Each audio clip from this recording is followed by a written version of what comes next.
అంత cake పెట్టారన్న. Cake పెట్టి పెద్దవాడిని తీసుకొచ్చారా, ఎత్తుకొని కుర్చీలో వచ్చి ఇలా పట్టుకొని తీసుకొచ్చారా, తీసుకొచ్చి అక్కడ కూర్చోబెట్టారు. మరి వీళ్ళు కోసేయచ్చు కదా కేకు, పెద్ద ఆవిడ చేతికిచ్చి నువ్వే కొయ్యాలంటున్నారు.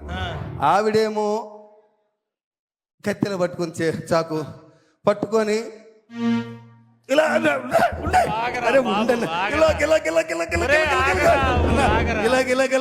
పాట వచ్చిందన్న, పాట వచ్చింది, మంచి పాట వచ్చిందని ఆవిడ మీద. ముసలిదాయి మళ్ళీ మళ్ళీ ఉండదు కదా,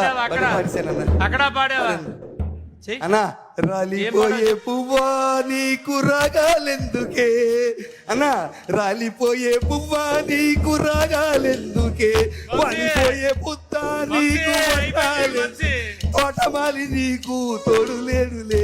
అన్నా రాలిపోయే పువ్వా దింపుడు దగ్గర పెట్టి చుట్టూ తిరుగుతున్నారన్న. చుట్టూ తిరుగుతుంటే నేను మరి ఆగలేకపోయానన్నా, నేను ఆగలేకపోయాను.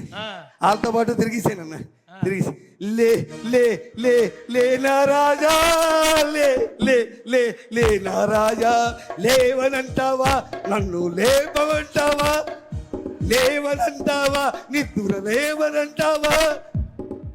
వీటల్లో అలా సూత్రం పెట్టి శవాన్ని లేమన్నావా, శవాన్ని లేమన్నావా.